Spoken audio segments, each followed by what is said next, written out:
I just feel like because there's so much to see out there, and that's why I kind of have that hunger to travel. And it's, I got exposed to traveling at a really young age, and I thank my parents for that. But you get to see different views on people and like what makes them happy. What makes somebody happy in the middle of Kenya in Africa is different from what makes somebody happy over here in Oregon in America.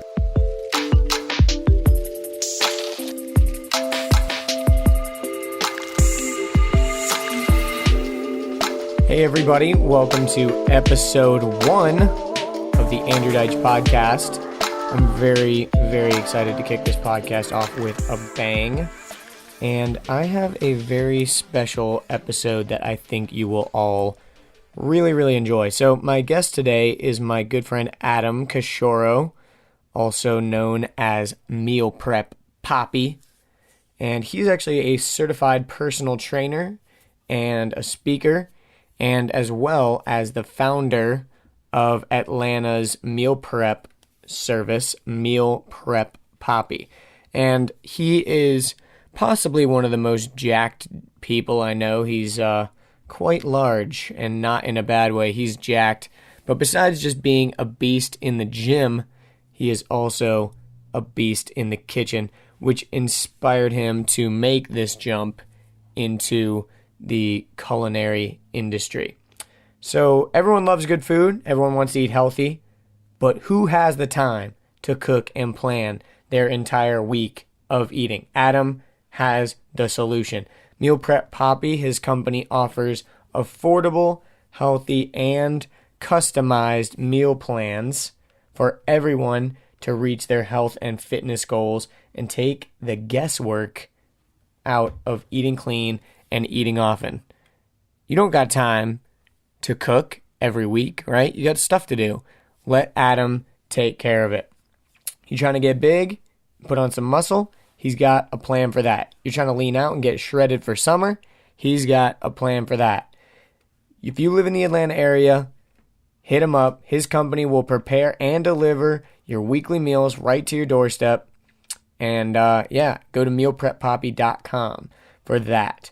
That is mealpreppapi.com. And Adam actually was recently featured in Jezebel magazine. He has an impressive list of clients. He's got professional athletes, working moms, full-time students, you name it. He's got them.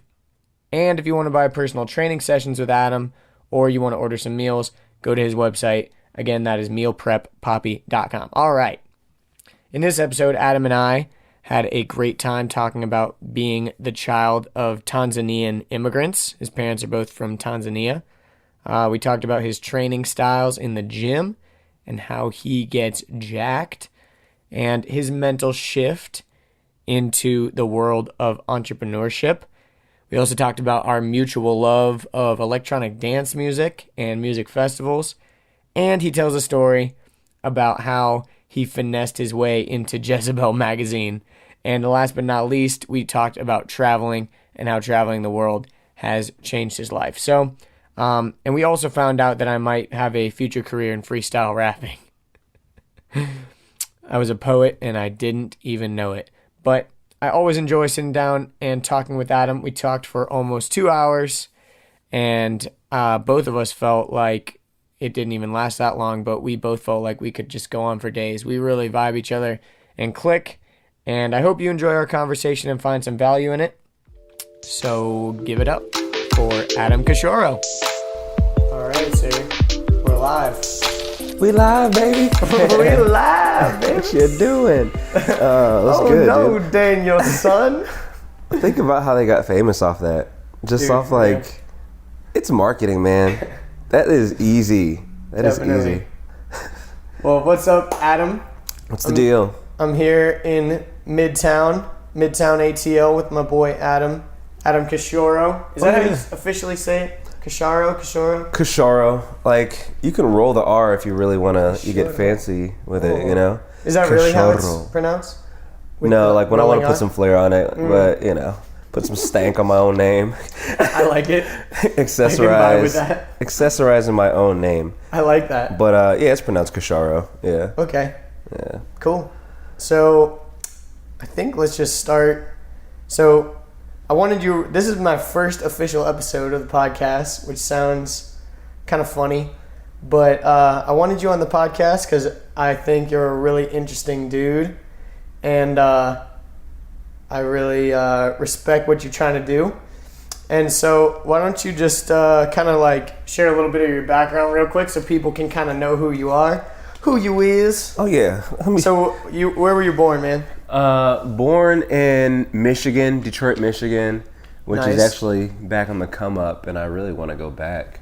Nice. And, feel some of that flavor out there. But born in Michigan, Detroit, raised in Canton, Michigan. It's like this small suburb. Like, you probably wouldn't even know about it, but it's next to Ann Arbor, which is a little bit more familiarized with everybody. That's University of Michigan, right? Yeah. Okay. My mom is from Michigan. Oh, for real? Yeah. My cousin's I didn't know there. that. Yeah. I feel like I should have known that Learn like something earlier. new. Yeah. That's why I like doing this kind of stuff. Yeah, dude. So you were born in Michigan, and your parents are, one of your parents is from Tanzania, right? Or both yeah, of my them? mom and dad. Yeah, I'm like one of the first born in America. That's So, really interesting. Yeah. So tell me a little bit more about that. I feel like I haven't heard too much about Oh yeah. that kind of. Didn't you say your parents actually met? Did they meet over there, or did they meet here? They met over there, so like there's just a lot of history over there. Mm-hmm. And they came here when they were about they were like 18, 19, and this is like pre-internet and Instagram and all that. So 18 or 19. Wow. yeah, That's actually really interesting. it's really crazy because like that kind of like makes me who I am, to be honest. Because if they can like come out here at such a young age, like they had no family out here, they had only friends in Canada at that. They didn't Really? they had no friends in America, so like. And they just went to Michigan. Yeah, and they just rolled out. So it's pretty cool. Like, it inspires me, to be honest. It really inspires me. Definitely. That's really cool. That's I feel like one interesting thing that I've been thinking about a lot recently is kind of like everyone starts off somewhere. Like one big thing that I've been really like, sounds kind of cheesy, but everyone starts off as a baby, right? Yeah. And like you're completely different. If you saw, if we had a neck side by side of you as a baby and you right now, you would be like, those are two totally different things. Like, is that even the same being? Is that the same species? Like, what's going on? But I think we tend to think of people as like static, like, oh, Adam is this and he fits into this box. But I think that people change. I mean, definitely people change. I think you'd agree with that 100%. So take me through a couple of the major steps that took baby Adam to, how old are you right now? I'm 27 now. To 27-year-old Adam. What were the main 30's life coming events? really soon. I'm scared, man. 30's creeping up, dude. Yeah. So what are some of the steps that from baby Adam to... Yeah, like what was your, like school, when did you move to Atlanta, I guess? Oh, yeah. So, like I said, I went to high school in Michigan, Nice. and then... You played sports, right? Yeah, I played football, basketball, and track. I was just all my high school career was just running, doing everything, man. So got out of there. So that obviously shaped a lot. Oh yeah, that kind of molded like what I am today, like in the fitness industry and everything. Yeah, for sure. But Alabama was the next stop. Went to college out there at UAB for a while, and then it was either go back to Michigan or stay in Birmingham, which I didn't want to do. And my sister moved out to Atlanta, and she kind of sold me the dream on Atlanta. Nice. And I was like, what was the dream? How'd she sell you? Oh, she was just saying like there's all this opportunity out here for young people. It's on the come up, and I was just dope spot. Yeah, I was just at a cool spot where I was like, I can really go either way and give it a try. And now I'm here. Yeah. Nice. So you said you ran track in college? Yeah, at UAB. How was that? It was pretty cool, man. It's a really good experience just getting out there and meeting new people that have this, similar interests with you from around the world. Nice. Because there's athletes from overseas and everything. That makes sense. I feel like track's one of those, kind of universal sports, and if you're from a different country that's, if you're less fortunate or whatever and you want to move to America or whatever, that's a great opportunity, obviously, through track. So were there a lot of international athletes, you said, or not? Yeah, in track and like of course like we used to hang out with like some of the soccer people. Nice. So like it was cool just because like more of the universal team or universal sports would hang out. So you got a lot of track people hanging out with volleyball and soccer athletes, but like the basketball and football athletes would kind of hang out with each other. Yeah. It was just cool how separated it was. And not cool, but it was just you can interesting. You can definitely see it. Yeah, I feel like being an athlete in college is a totally different experience than being like, in a a normal kid or like in a fraternity or something like that. It's like I feel like all the athletes kind of hang out together and stuff. Oh, yeah. So you've always been pretty athletic, pretty much from when you were little. Yeah, and I really like commend my parents for that because it wasn't my choice. Yeah, I'm really glad they saw the talent early. Mm-hmm. Where did I start? I think I was playing basketball, and nice. then I elevated in that, and from there played soccer, like little league, everything, baseball. I played soccer, and it's just like being athletic is just what I do. I don't know. That's awesome. Yeah. It's funny because for me, like when I was growing up, like I was really short and small, and like I was also I'm not trying to toot my own horn, but like I was pretty smart, and so like my parents had the decision, since I had a summer birthday, either they put me in the grade above, where I would be the youngest, but I would be accelerated, or keep me back, and so I would be older than everybody, but I was kind of behind a year. So they ended up putting me in the accelerated thing. So I was younger than everyone in my class. So like all my friends, and when you're younger, like when you're growing, like one whole year, like if you're one whole year younger than like some of the kids in your class, like you can be significantly smaller than like most of the kids, So like it's kind of interesting. I read this book called Outliers by Malcolm Gladwell. Yeah, you ever heard of that book? Yeah, it's in my room. And like remember the part where they're talking about the hockey players, I think it was hockey. All of them there was like a disproportionate amount of hockey players that were born in a certain month because of like Little League and stuff. I was reading that and I thought about myself because I was like, damn, like, I was always like not picked last in sports and stuff, but it was kind of like I wasn't picked first. Yeah. I was like shorter and like not as good, and so I think that kind of like molded me mentally, which is kind of weird to think about. Damn. Yeah. Like it's kind of and when you're young, especially, you start to have all these preconceived notions about yourself, Yeah. And you don't tend to think of yourself as like a soul or a brain. You tend to think of yourself as like your whole body and stuff, right? So you're like, I am short.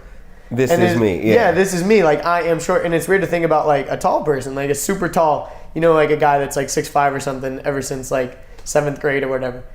He's never known anything but being super tall, right? Like so, it's kind of weird for me to think about that kind of stuff. People don't tend to think of themselves as like, my name's Andrew, I'm tall. I don't think that. I've never thought that. Oh shit, yeah. Like that's what's pretty cool now that like.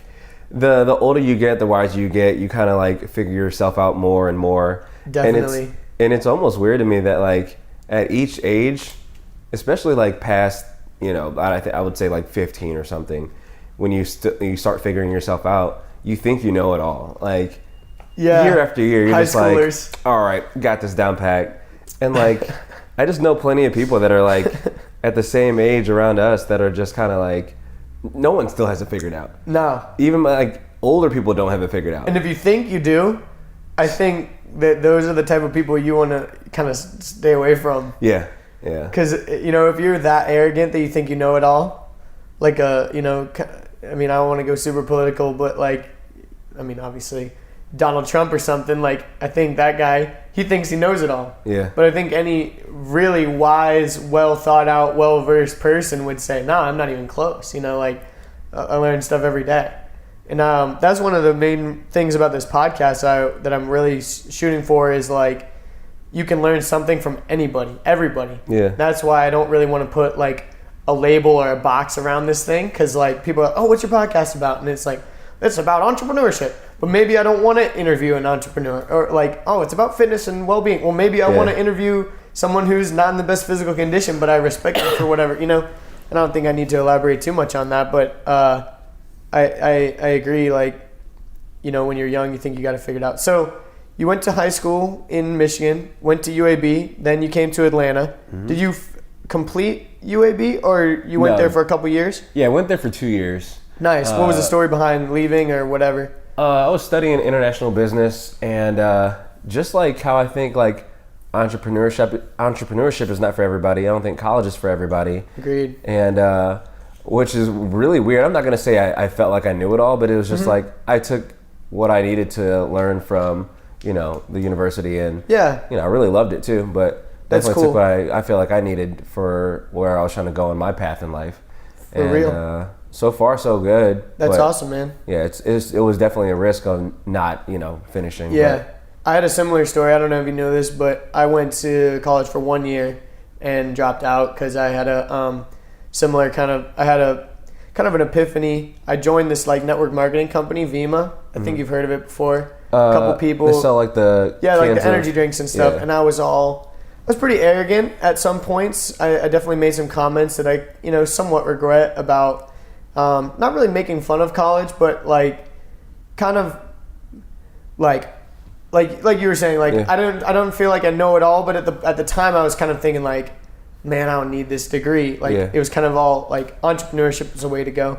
And I think that there's a time and a place for college. I've kind of taken a couple years out of that system. I'm really glad that I did go for the time that I did. I think you would agree that going for the 2 years was definitely beneficial, but getting that degree just wasn't the main priority for me too. So you were how old were you? Like 20 when you came to Atlanta? Yeah, I was like 22. 22? Yeah. Nice.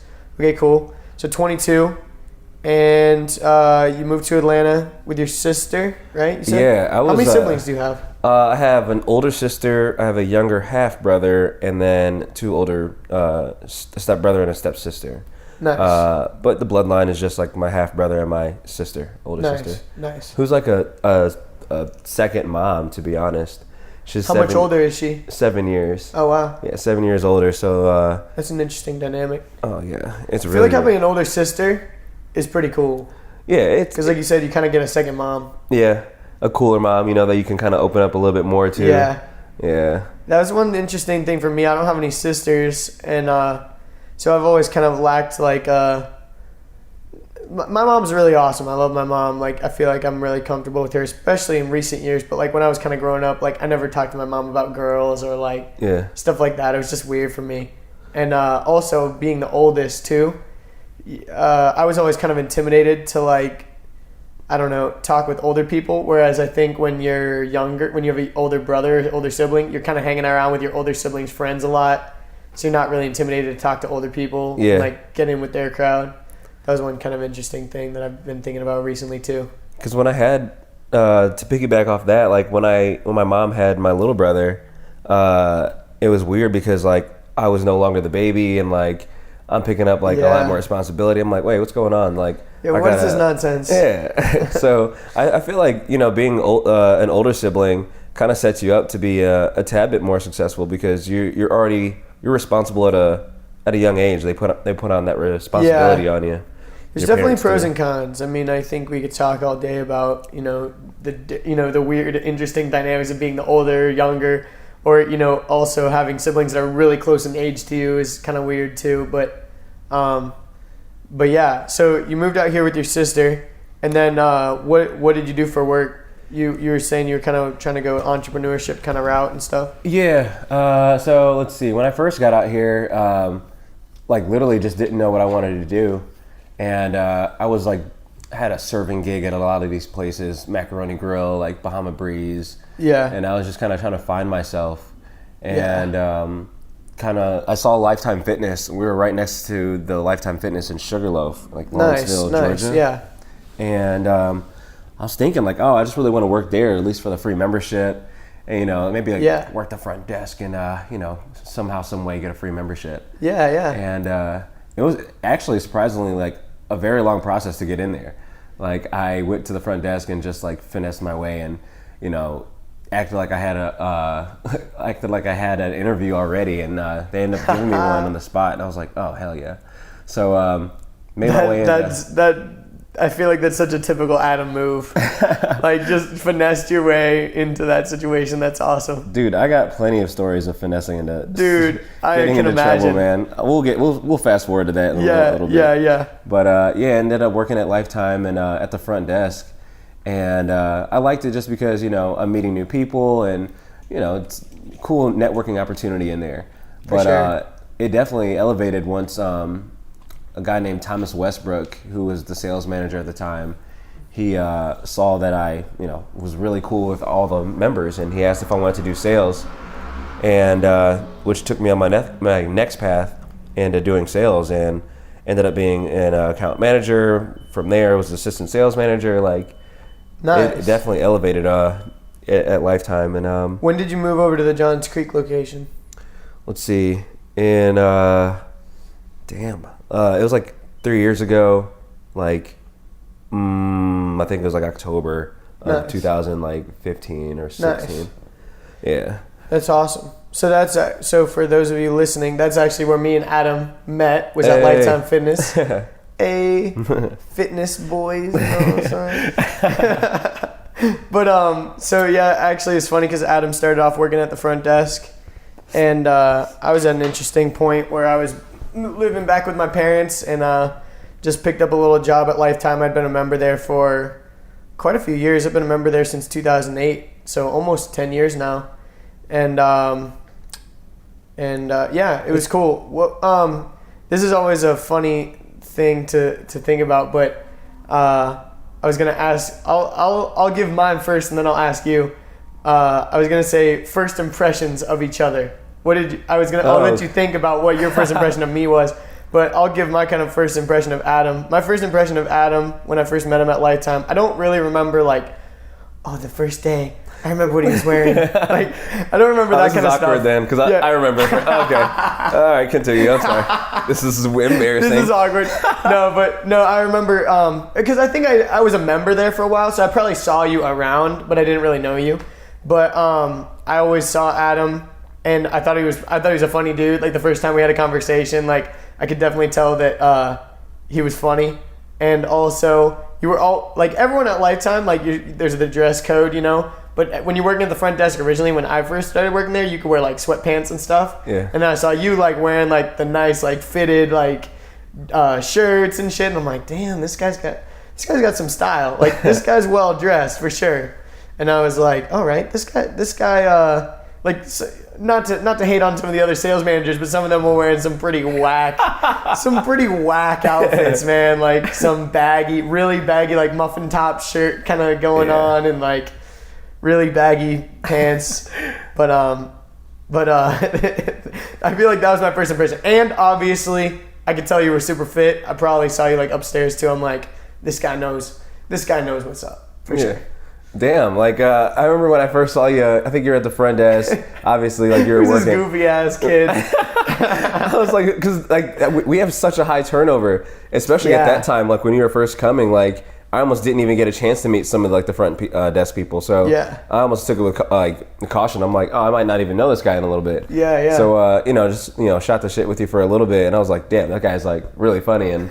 You know how it is when you meet someone that's like kind of on the same kind of vibration with you, like you're interested in a lot of the same things. When your sense of humor is the same, that's when it's like really easy to like get along. So for sure. I think it was like 2 seconds into the conversation, I was like, oh yeah, like this guy's pretty cool. And then nice. I thought it was just like more so of like you just trying to fit in. But I was like, I think like 2 days later or whatever your next shift was or something, like it continued. I was like, oh yeah. This is my guy at the front desk. This guy's not a try-hard. He's actually funny. Yeah, man. That's cool, man. I appreciate that. Yeah, definitely. Yeah, I always think it's interesting because, like, you don't ever really tend to think about what the first impressions are going to be like unless you're really intentionally trying to make a good first impression, I feel like. Like, maybe when you meet a girl for the first time, you're really thinking about, like, your first impression. But if you're just meeting another dude that at work, you're not really thinking about like tons of first impressions. I probably was trying to be kind of funny though, to be honest, because I was trying to make some friends there. But that's funny. So so for those of you listening, we worked at Lifetime together for probably like a year or so, maybe a little more than that. But it was around. So when did you start doing the meal prep thing? So obviously you've been super into fitness. You've been an athlete your whole life. When did you start getting serious about cooking and meal prepping and stuff? Yeah, so I've always really been into that ever since I moved to Atlanta, just eating healthy. And I used to, like, on my Instagram, man, like, used to, like, go on there and, like, act like I was a chef and, you know, get crazy and do a lot of creative things, you know, culinary-wise. And then, you know, I started bringing my healthy food to work, you know, because it was a lifestyle for me. Yeah, still is. It still is a lifestyle. And started bringing it, and I saw a lot of people, like, asking, you know, who made that, and can I have a piece of that? It's just like they were really intrigued by it. And excuse me, I had a couple people like ask for me to cook for them. I'm like, okay, that's cool, you know. Nice. I'll do it for a couple of my friends, you know. That's not a problem. Yeah, it's a little bit extra work. Did you charge them at the time, or were you just kind of like doing it for fun? More so like, yeah, if they just give me the money for groceries, I'll do it, you know. And like they'll tell me to keep the change. I'm like, oh, whatever, you know. Yeah. And it started becoming a little bit more of an idea when I started getting inquiries from people I didn't know. I was like, whoa, you know what I mean? Like, this could be like a business. Yeah, and I saw the demand for it, and I was like, you know, I'm just going to maybe dabble in it a little bit, and messed around with the Wix website and kind of got into it. And it started taking off. Grind. Oh, yeah, man. Definitely. And I had to learn all of it myself. Like, that's why I take a lot of pride in it. Like, I was just going, like, free balling it. I was just going. I was doing what I needed to do. Yeah, it kind of just evolved on its own, sort of. Yeah, man. That's what it seems like, at least. So, so for those of you who don't know, Adam is the owner of Meal Prep Papi. Yeah. Which is Atlanta's premium meal prep service. Is that how you would? Is that an accurate description? Yeah. It's the most cost effective. Yes, there we go. So for those people who don't know what meal prepping is, and they're just like, is it just cooking? Like what? I mean, at the core of it, it was pretty much cooking. But like, how would you? Why is meal prepping so effective, and why is it kind of taking off? Yeah, I think like it's just making it more. Well, okay, let's see. It makes it more convenient for the person to eat healthier. Definitely.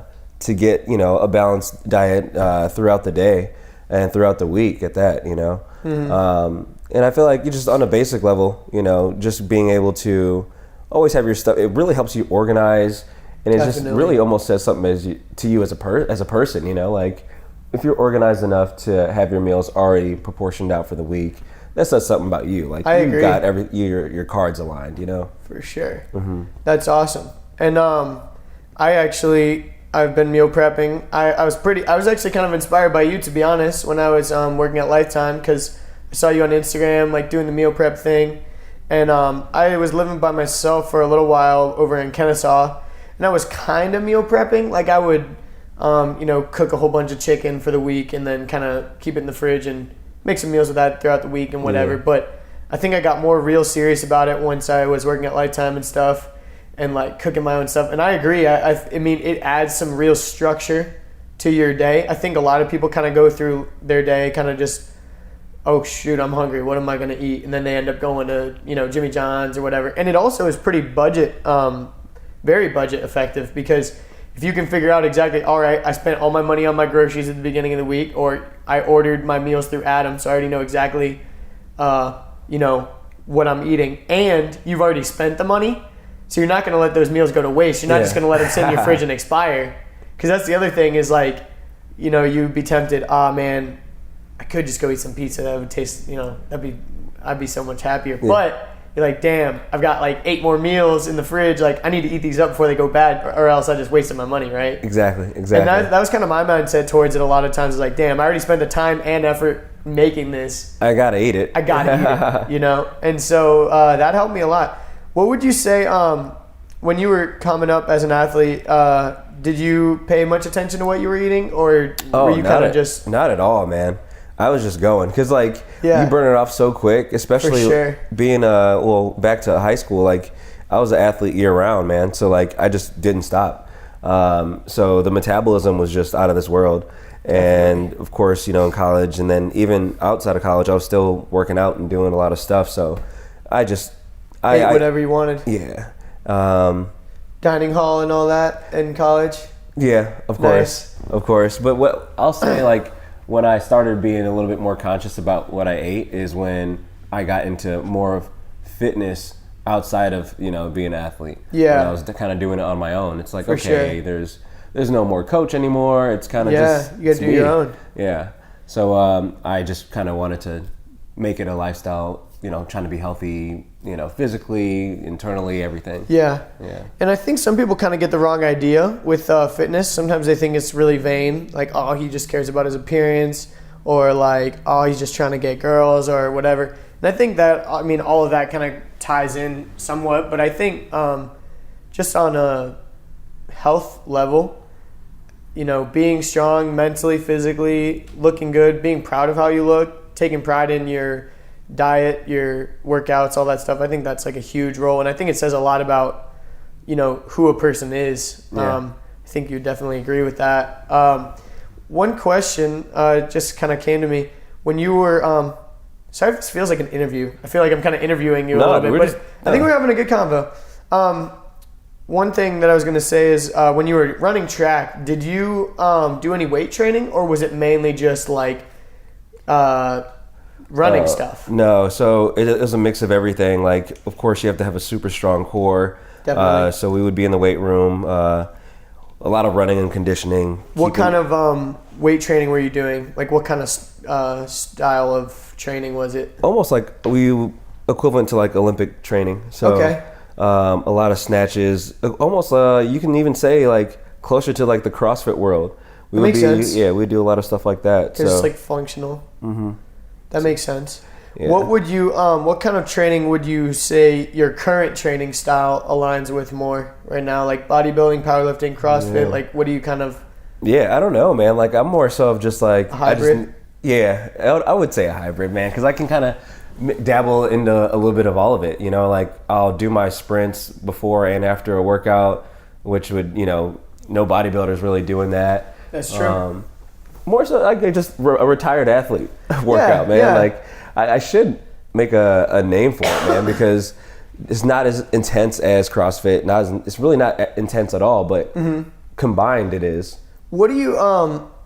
I have a lot of mixed feelings about a lot of the hype right now. The hype. That was weird. Yeah. That was weird. Yeah, The hype. Hey. The hype surrounding CrossFit and kind of those like Olympic style lifts, you know, lots of like the snatches and holding the weights above your head and all that kind of stuff. What are your kind of thoughts on that? Yeah, I have mixed feelings about it because if the coach is not really good, I feel like a lot of people can get injured. That is 100% how I feel. Yeah, because I mean, people, you know, like you said, it's the hype. So you're going to get someone that hasn't worked out before, like, all right, I want to get in shape really fast. Let me jump into this CrossFit. They're going to jump into an injury and then jump to, you know.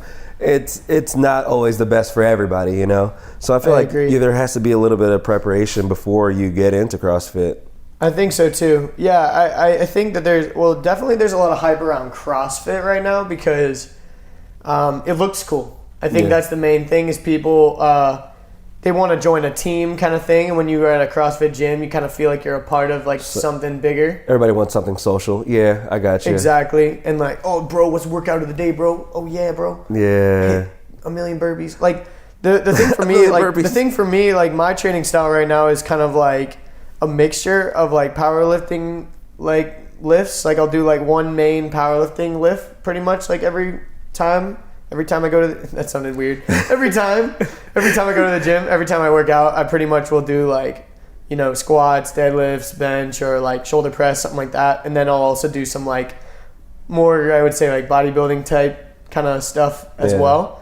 Kind of like a hybrid of that. But I never really do any kind of like snatches or like clean and jerk, like any of that kind of stuff. I feel like because I feel like once you're doing that, like you're preparing for something. You know what I mean? Exactly. If you're going to a competition, sweet. Yeah. Like more power to you. But I think like if you're just trying to get jacked, like if you're trying to get big, I think that's the wrong way to do it. If you're trying to, you know, get strong, I think there's probably better ways of getting strong. Yeah, that's more functional training. Like you're preparing your body to go through something. You know what I mean? Definitely. That's why a lot of athletes do it. But if you're just, you know, if you're Debbie from, who knows, one of these corporate offices out here, like, what are you doing, babe? Like, what are you doing grabbing that? Why are you snatching? Yeah. I've seen it's called CrossFit Midtown right across the street over here. I'll see them running down the street and everything like that. And every once in a while, I can almost put it down to a science, man. Like, I think it's like every other, like, week, dude, that there's an injury out there. Like, there's, like, the ambulance coming over there. Really? Pulling up there. What? Yeah. I mean, I don't want to say, like, if anybody's hearing, like, if, CrossFit if you're in Midtown. CrossFit or whatever, yeah. Yeah. If CrossFit Midtown, if you're listening. I'm not saying it's a bad place, but Chill, I'm saying. dog. No, but I'm really just saying, like, you got to be prepared for it. I feel you. So, if there's somebody listening out there that, is just getting into the fitness world, or, maybe they're trying to clean up their diet or whatever, what kind of, like, you're not a, like, certified trainer or anything, right? Like, through NASM. You really are? Yeah. That's badass. I didn't know that. I knew you trained some people. I didn't know if you were, like, certified. Okay, cool. So now I feel even super comfortable with this. Yeah. So as a certified trainer, as someone who's just getting into fitness or trying to clean up their diet or whatever, what kind of, like, practical, really simple, step one kind of things can people do from your perspective to getting healthier, getting better, whatever?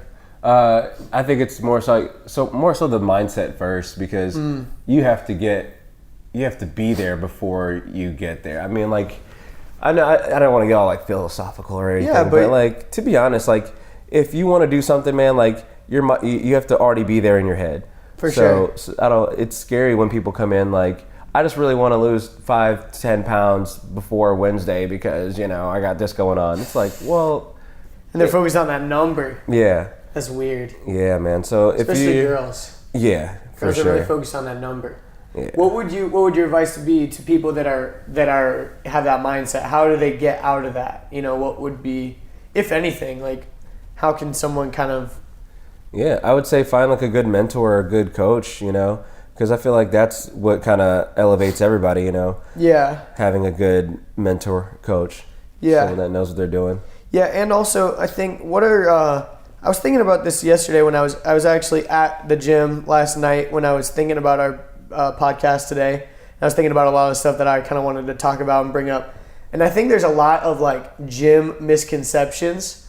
What are some of the biggest, like, gym misconceptions that maybe a newbie or maybe even people that have been working out for a long time, what kind of mistakes are they making, or mistakes that maybe you've made that you have corrected or whatever? Like, workout wise or anything really? One thing for me that I kind of feel like that I think about is, like, when I used to go to the gym, I would kind of walk in the gym with no real plan of, like, what I was going to do.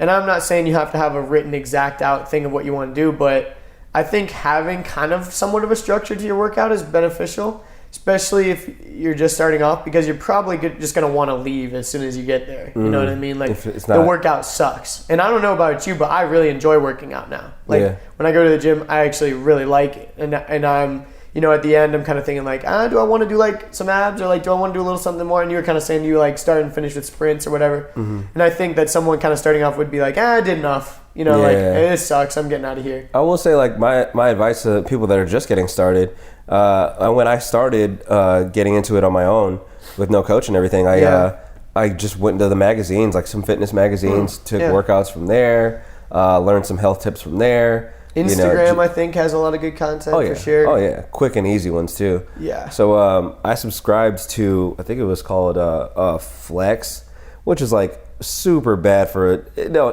don't anybody subscribe to Flex, because all it is just, like... Yeah. And they're, like, they cram it in your face, and it's, like, it's too much. It's overboard. So, and then I went to, I think it was just Fitmen or something like that. Men's Fitness. Men's Fitness, yeah. Yeah. That's a good one. Yeah, that one's really cool especially for what I'm trying to do. It's more so, like, laid back and a hybrid of, like, I just want to be fit, healthy, internally, as a whole. Exactly. And I really recommend jumping onto Men's Health. Yeah. As far as, like, I think another thing that people do is they'll have this goal in their head of, like, where they want to be. And I think that, like, you're either growing or you're decreasing, right? Like, there really isn't... people always want to talk about maintenance, or like I want to get to this level and then like kind of maintain that. I think like there should always be some sort of like a little bit of more of a goal. Maybe you reach your peak physique or whatever you want to be at. I still think that like it's healthy to have more goals, even if it's not physical or whatever.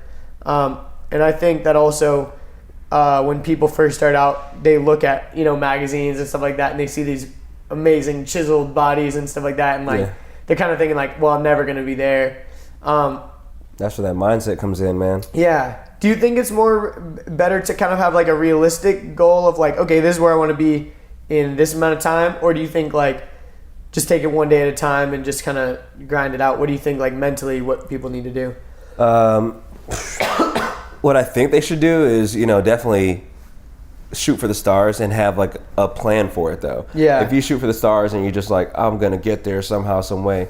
No, you got to plan for it.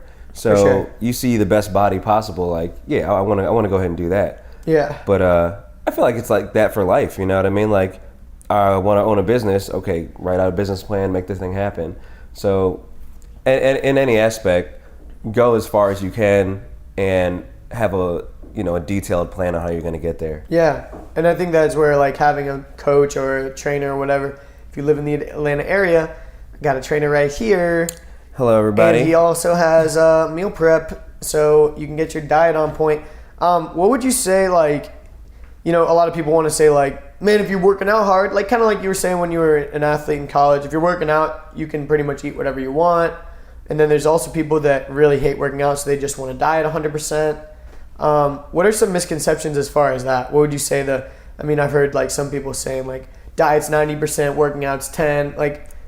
Yeah. I think that saying some of that kind of stuff is sometimes disingenuous. What are your kind of views on that? I would say it's almost like a triangle, man. Like if you can balance somehow doing these three things, I would say working out, eating healthy, and some good cardiovascular kind of working out, or just getting your cardio in. If you're able to balance all that, then you're good to go. So eat fairly healthy, do a little bit of running, and work out, some 2 or 3 days a week. Yeah. If you can balance that and continue doing that, like, you'll be good. Definitely.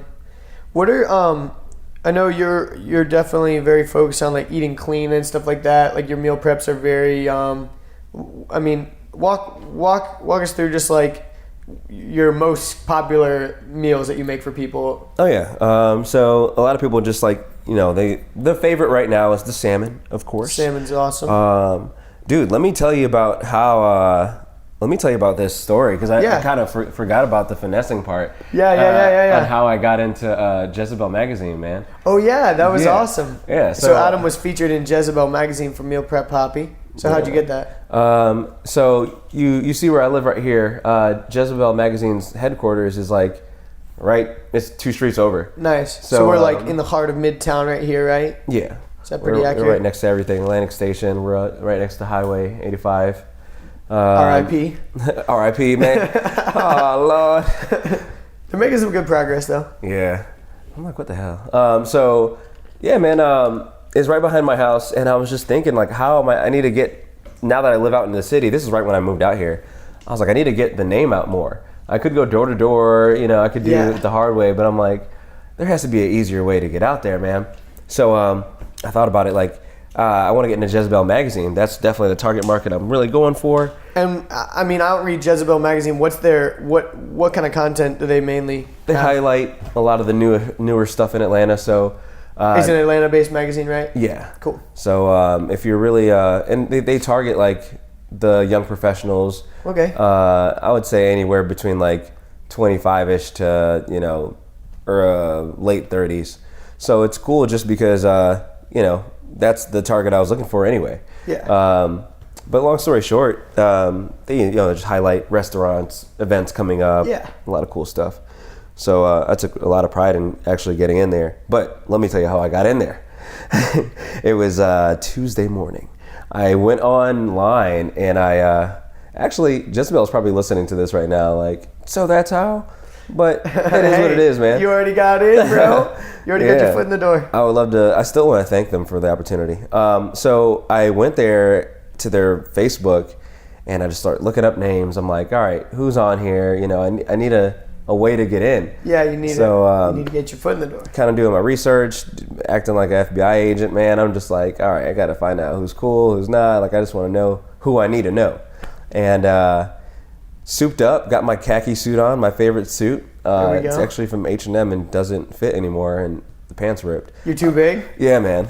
Too jacked nowadays, man. Damn, son. Nah, it's How'd you rip the pants? Oh, dude, the pants were already on his like last leg as I bought it. I was like, because it's H&M. Yeah, and I think it's fast fashion. Like, it'll look cool. It'll look great. Yeah, for a couple times. It just won't last you. Yeah. Oh, yeah. When did I rip it at? Oh, I think I ripped it. I was dancing in my suit at Lifetime, and it was split. Yeah, dude. That's awesome. Split, like right down the middle. I can definitely see that happening. Embarrassing. Yeah, man. So as I was doing my research on all these people, I came across a couple names. I'm not gonna say them, but I call a couple names. I'm like, all right, I'm gonna name drop these people.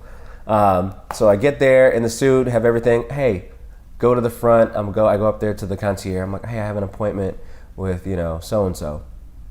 Okay, cool. Let me call them. So they call up there. I'm like, crap, I didn't know they were going to do that.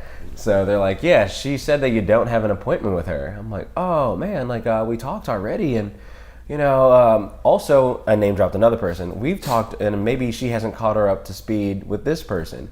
So I'm just throwing names left and right, The fact that I think that I knew the names very well and, You've done your research. Of course. Oh, yeah, I know she just came back from Florida on her trip.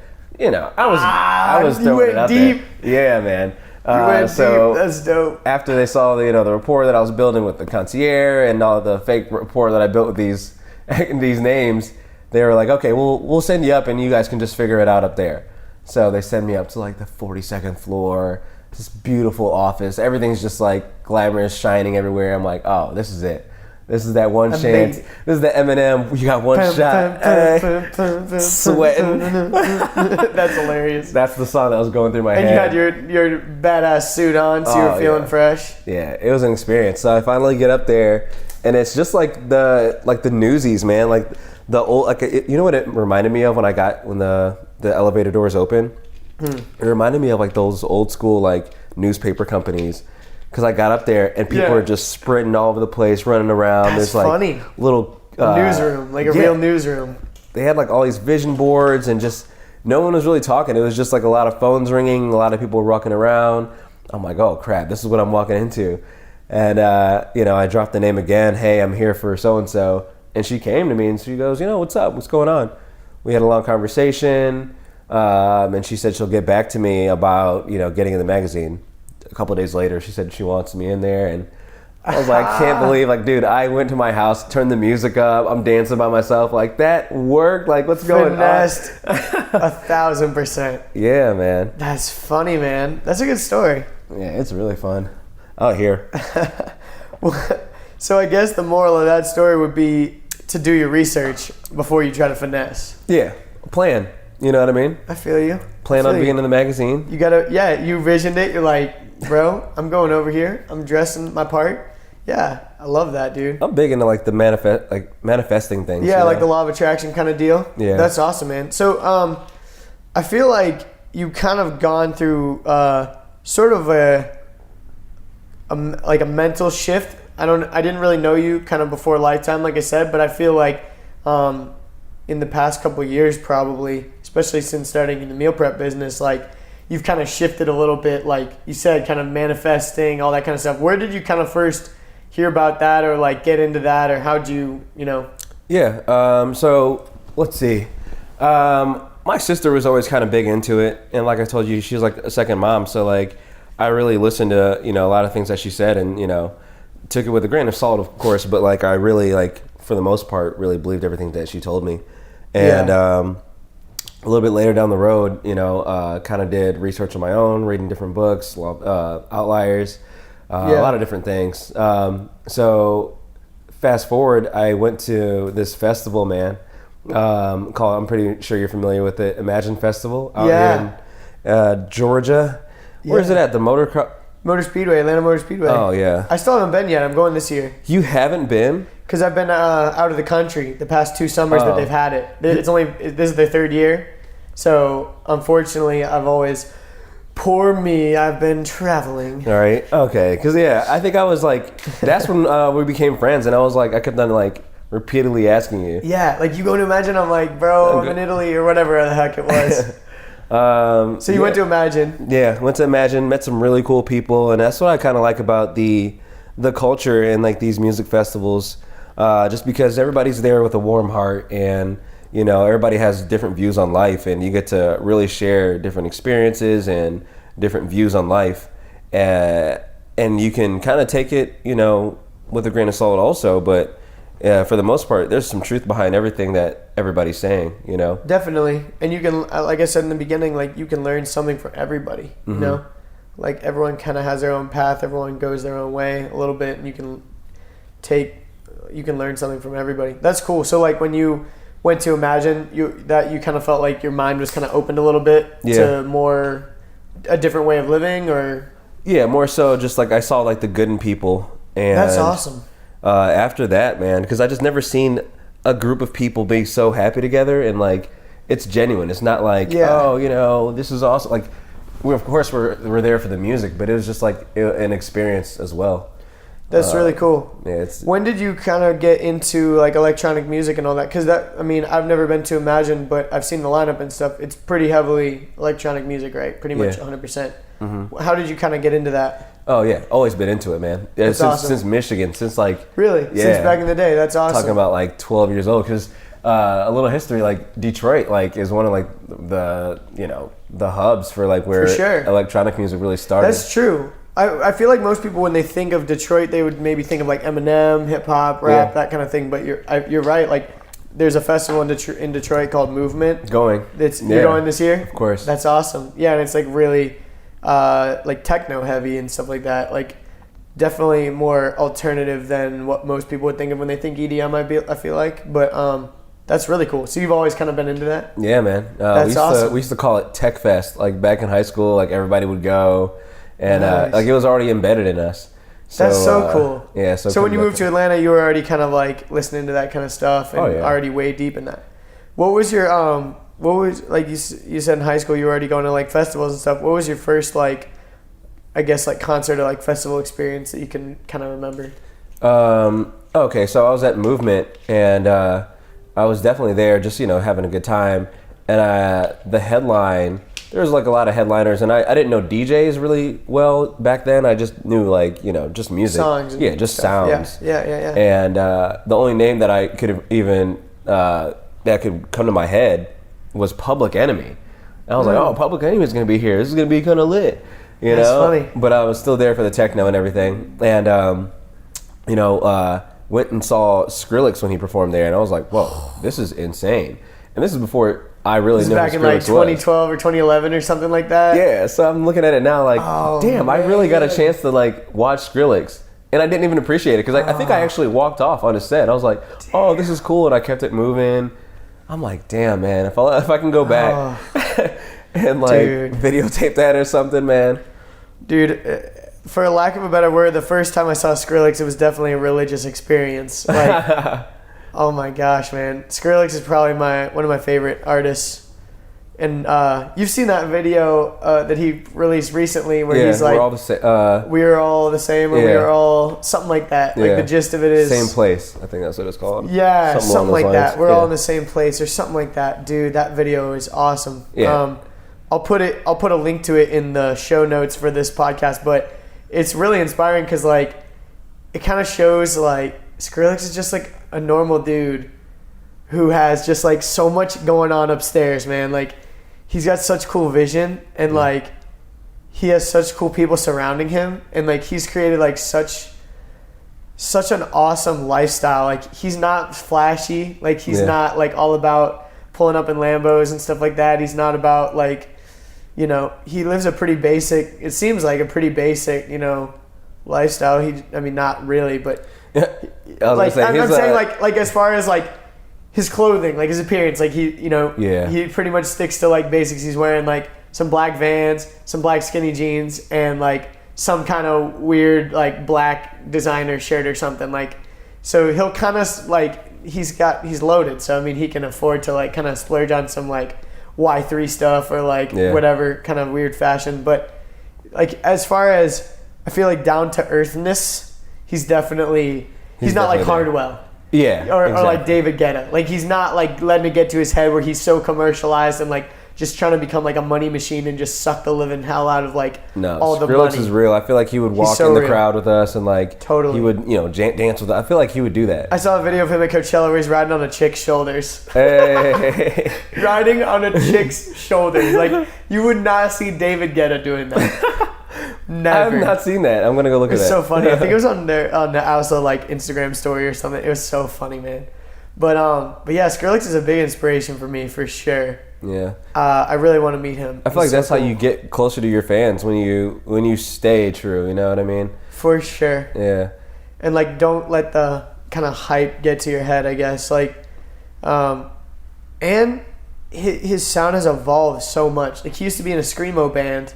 Yeah. Which is funny because I used to kind of be into that when I was in high school. To be honest, like, I don't really know how much I thought I was into it more than I actually enjoyed it. Like, I think I just like being like a part of some kind of like weird, like, I'm listening to some weird stuff. Adults think it's weird, but I like it, bro. I like it, yeah. Like some screamo stuff. I can still kind of appreciate it. Do you think that's your connection with him? Like, that's why it's so strong? Because it's like you guys almost transitioned together. A little bit. Yeah. The first Skrillex song I ever heard was Scary Monsters and Nice Sprites, which is like his most famous song. Yeah. Kind of, and it was back in high school. And I remember I kind of made that transition, like you said, from like listening to kind of like screamo stuff. And I used to listen to Pandora a lot when I was like doing my homework. I had like the old school iPod Touch, like the first gen iPod Touch. And I was listening to Pandora. And somehow on one of the like screamo stations, I remember what it was. Somehow like a Bass Nectar remix or something like that came on, or maybe it was Pretty Lights. Somehow I listened to like Pretty Lights or Bass Nectar or something like that. And so I started listening to like the Bass Nectar Pandora station, and that's where I really got exposed to all that kind of music, and listening to like Daft Punk. And like I really started getting into that style, and then like got into like, you know, dubstep, like, because I feel like there's kind of a parallel between like hardcore like rock and dubstep, because it's kind of that grimy like you kind of get some guitar vibes like in dubstep, that kind of like wubs and all that kind of but yeah, Skrillex, the first time I heard Scary Monsters and Nice Sprites, I was just like, what? Oh, this is it. This is a different, this is another level. Like, this is on a whole nother level. And, and then I went to see Skrillex at the Tabernacle.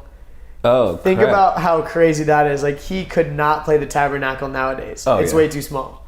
He could probably play, like, Phillips. I was going to say Phillips Arena can knock out. But see, the weird thing about Phillips is, like, you get that weird vibe because there's seats. Yeah. I feel like his shows, like, you don't sit down. Like, you don't want to be... You have to be It's up. not really a concert. It's more of an event. Like, it's an experience. I can see him doing it at, like, a park out here.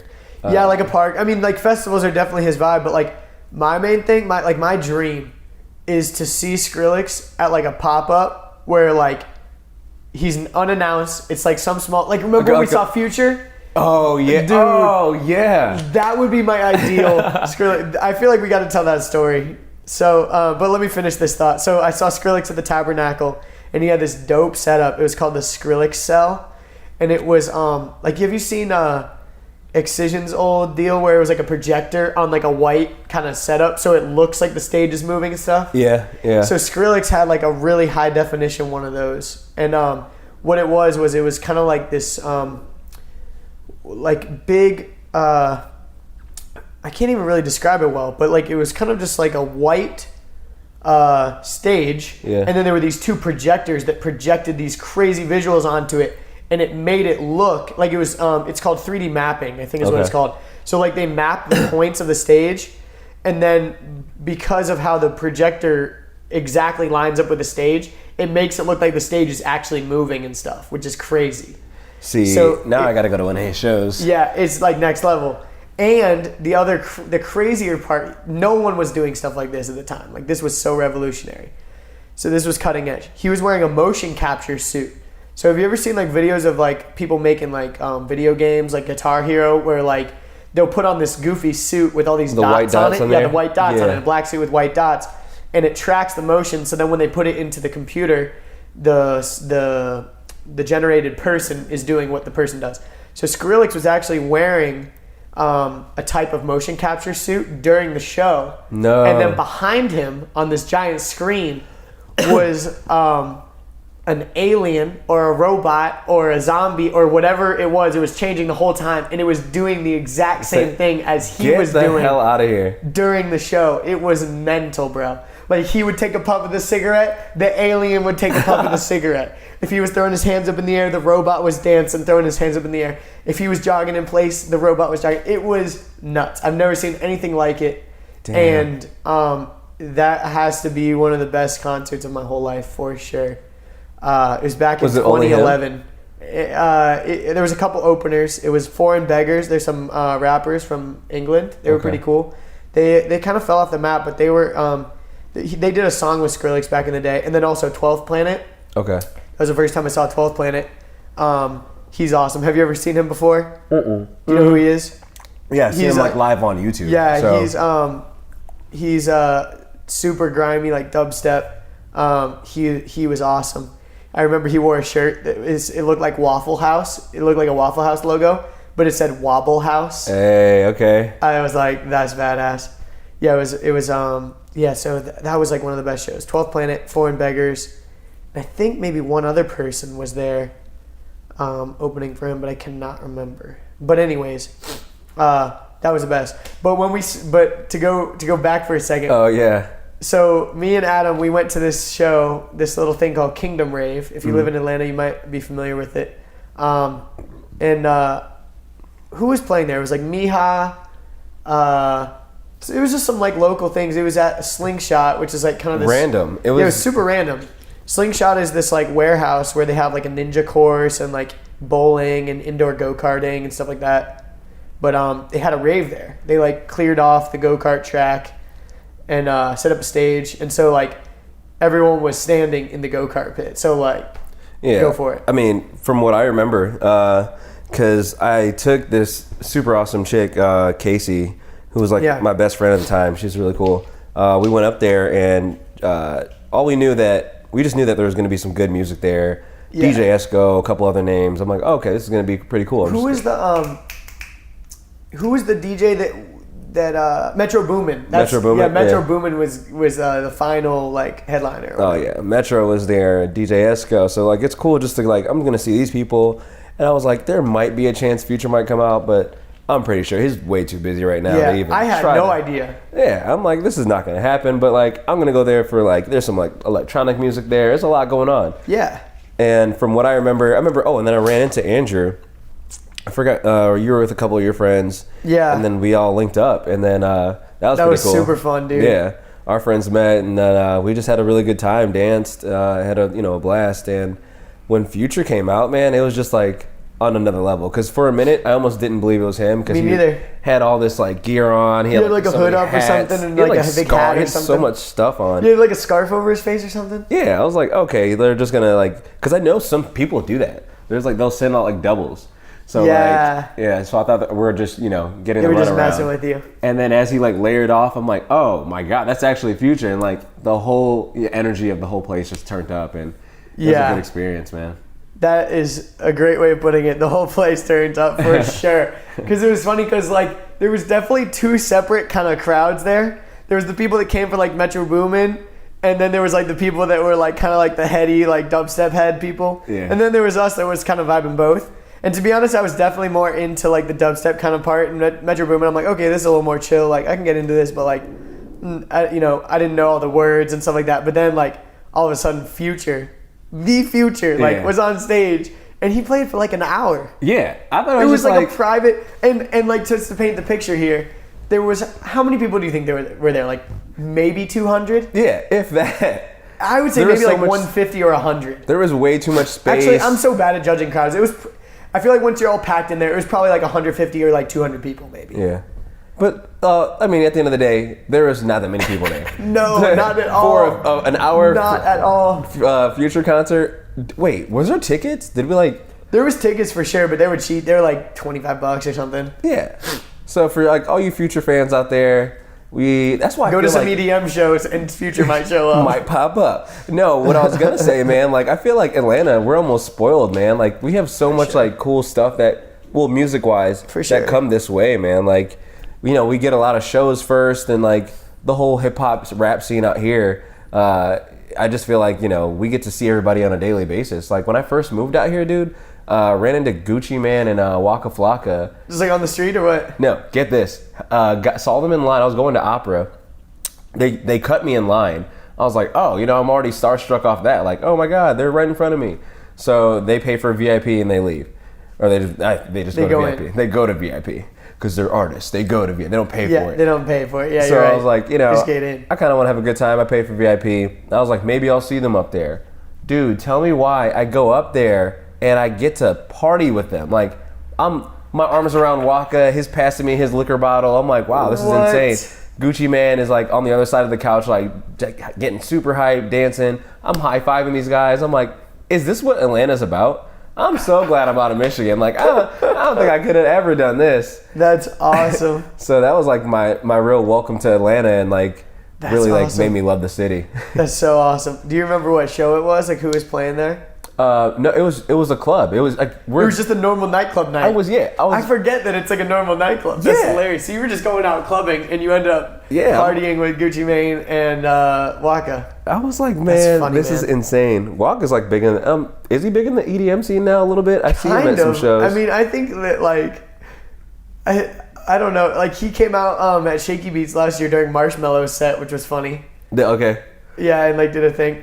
I think that like a lot of EDM artists want to like expand their fan base to the hip hop crowd. Yeah. So they do collabs and like they'll you know bring on rap artists during their show, because let's be honest, sometimes DJ sets can be kind of, you know, lacking in showmanshipness, I guess you could say, because it's not like a normal show. That's where some people kind of hate on EDM a little bit, because they're like, the guy's just up there pressing a play button or whatever. Yeah. But even if he is, who cares? Like, yeah, I'm having a good time. Like, even if a set is pre-recorded, and people are like, oh, dude, you paid like $50 to go see a guy press the play button. Like, I'm not one of the dudes that's like up there like worshiping this DJ. Like, I'm there to have like a good time, vibe to the music, dance, and hang out with my friends. Like, I saw a cool quote, man. It said, that's what it's for. What is it? Worship the music. Nah, what was it, man? It was like, like don't idolize, I guess, the DJ, and just like worship the music or something like that. Something along those lines. Yeah, I think I've seen a similar something like that. But I get what you're saying. Like, I agree. Like, the DJ is almost like the orchestrator of the night. Like, he can set the vibe, set the mood a little bit, and set like how it will go. And obviously, you know, being a DJ is kind of a little bit overrated right now, but also at the same time a little bit underrated, because, you know, it's pretty easy to be a bad DJ. Like, you can, you know, stop one song and just play the next immediately.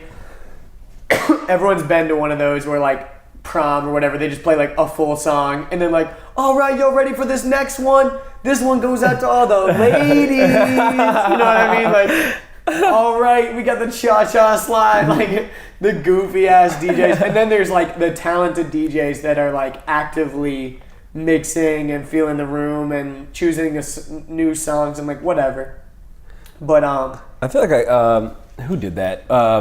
Bass Nectar. I feel like he's pretty good at that. Mm-hmm. I went to his New Year's show in Birmingham, and he was definitely just feeling us out. Like, he was looking at us, like kind of seeing where we're at. And definitely, we all felt connected to that. Dude, that's for sure. Bass Nectar gets a lot of hate, I feel like, because of his fan base.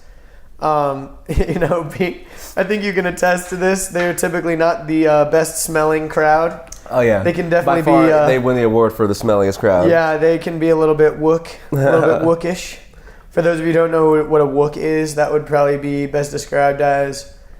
I would say your most stereotypical wook would be a white dude with dreads that's wearing like ratty, like baggy, torn pants. He's barefoot, and he's like probably like smoking DMT or something like during the show. Like, that's like the total epitome of being a wook. Yeah. And like they have pins all over their hat and they're wearing a scarf. Oh yeah, that's them. That's them for sure. That is them for sure. That's all I saw over there. And yeah, I'm sure. But I mean, I will say they are a dedicated, fan base, and for sure. That's why they definitely get a lot of hate. Yeah. And they're also notorious for like seeing Bass Nectar like 57 times. They're like, bro, this is my 59th time seeing Bass Nectar this year. It's like, how? Like, are you like, part of the tour? Like I don't have a car. They literally like spend all their money on seeing Bass Nectar, but dude, no hate. Like, he's a talented guy. If that's what makes you happy, like seeing him, like that's awesome, man. Whatever, more power to you. But I think it's pretty tacky when people have like GoFundMe accounts like set up so they can go to festivals, and it's like, bruh, like you got to take care of yourself first and then have fun. Like, there's definitely a fine line. I'm all for like experiences over like material possessions, but you got to draw the line somewhere. Somewhere, dude. I feel like my view on festivals are more so of like it's a reward. You know what I mean? Like I've worked so hard doing some things of some sort, and that's kind of like my my gift to myself. So if anything, starting a business, whatever it is personally that you're trying to accomplish, say you get it, pay yourself or reward yourself with a music festival because you will love it. For sure. What do you think, like, for someone who's never been to a festival or like just getting into EDM, or like maybe they listen to it but their friends don't, so they're like hesitant about going to a festival or a show or something? What would you say like the main misconceptions about like EDM lifestyle or like festival life or whatever? Oh yeah. So I just feel like people that are not too familiar with it, they just look at it as like a big like drug like party that everybody's just running around doing that. But like I said, like there is you take everything with a grain of salt. Of course, I will be honest. I feel like it's almost obvious that there is drugs heavy involved. Drug usage. Yeah, but if you appreciate the music, which some people don't get. Some people don't know that like people actually just dig the music. I think some people also like feel like they need to be on drugs to enjoy the music, and I'm the complete opposite. Like I would almost rather be sober so I can like take in like all of it and remember all of it. You know what I mean? Exactly. Yeah, and I feel like I don't know, like if they get to experience, well, basically, if someone doesn't like the music though, it's going to be hard to get them even there. Yeah, for sure. I feel like that's a lot of the reason why like the main stage kind of gets a lot of bad rap, because like people that don't aren't into the music, they just like heard of like David Guetta, Tiesto and all that, so like they'll kind of like camp out at the main stage and do drugs all day. Yeah. And like really amateur festival goers are typically the ones that end up on a stretcher or end up just like drugged out of their mind and they can't even function, or they're like throwing up or whatever. And I think some of my best advice would be, especially if it's a multi-day festival, take it like a marathon. Yeah. You got to remember that you're going to be dancing and listening to music and experiencing this for 3 days, probably. Exactly. Hopefully, if you make it. And so you got to kind of take it a little bit easy. I feel like you could do this.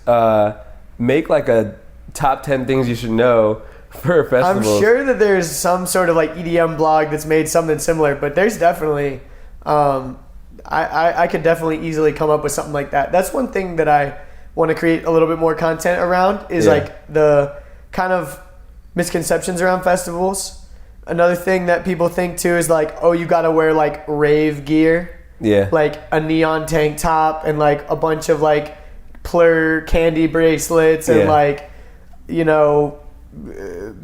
you really appreciate it, you'll go there in anything. Like exactly, man. I've been like of the mindset recently to just wear like freaking some black skinny jeans or like some black like shorts or something, some sort of like tank top and like some comfortable shoes and just go, man. Like dressing up is kind of half the fun, especially for girls. Like I think they really enjoy like dressing up and whatever, getting attention. But I think the people that are there for the right reasons, aka the music, and like the good times and the vibes. I think you don't have to. There's no expectation of like what you need to wear. I feel like I'm actually gonna be a part of that same family of like dressing the part for it. I'm going to Electric Forest for the first time this year, and it's everybody dresses like hippies and like it's that hippie vibe. It's fun to kind of dress up too. Yeah. So since I'm gonna be there for like 5 days or whatever, I'm definitely gonna like maybe one of those days just go balls to the wall and just dress up like a super hippie. That's awesome.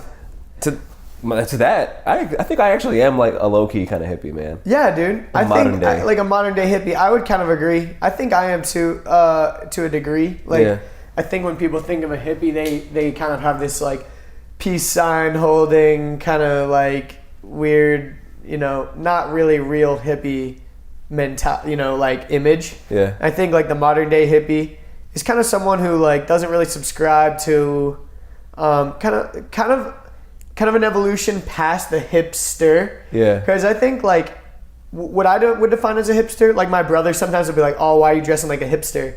Whatever, stuff like that. And I'm kind of thinking like, I think the hipster is almost kind of like more similar to a hype beast. Okay. In certain ways. Because even though they're like non-conformist, they're kind of conforming to that hipster vibe. Yeah. In some ways kind of like being hypocritical of the whole hipster vibe. And I feel like a hippie is almost like, I'm going to dress how I want to dress. I'm going to do what I want to do. Don't bother me. I won't bother you. I didn't mean to rhyme that, but that was kind of... Have you been hanging out? Bro. He's been hanging out with Waka Falaka. All right. Do what you want to do. I'm just kidding. I'm so bad at freestyle. Dude, that should have been recorded. Oh, obviously it is. I love this. That should have been recorded, dude. We should have had that on the record, bro. That's funny. But I mean, kind of to switch gears a little bit to move away from the music festival kind of vibe, I kind of wanted to move towards like open-mindedness and also traveling, because I know you've done a good bit of traveling. But one thing I want to touch on before we kind of shift gears a little bit is that one thing that I've really kind of established in my, I guess, personal philosophy would be that like, this kind of ties into the whole traveling thing. Like, let me do whatever I want to do, and I'm cool with letting you do whatever you want to do. Yeah. And I think that can be applied to everything and anything. Yeah. And the only exception to that is if whatever you want to do is hindering me from whatever I want to do, then we're not cool. Like then I'm not cool with that. But like, if you want to do whatever you want to do in the safety of your own home and it has nothing to do with me, then I'm cool. You know what I mean? And I think that like growing up in kind of like a Christian home, conservative home, like I kind of adopted like just by assimilation these like conservative values of like weed is bad and drugs are bad, and if you do drugs you're a criminal, and if you are gay that's a sin, and stuff like that. And it's like, to be honest, man, like if you want to do drugs, that's on you. It has nothing to do with me. Exactly. Why should you be locked up, or why should you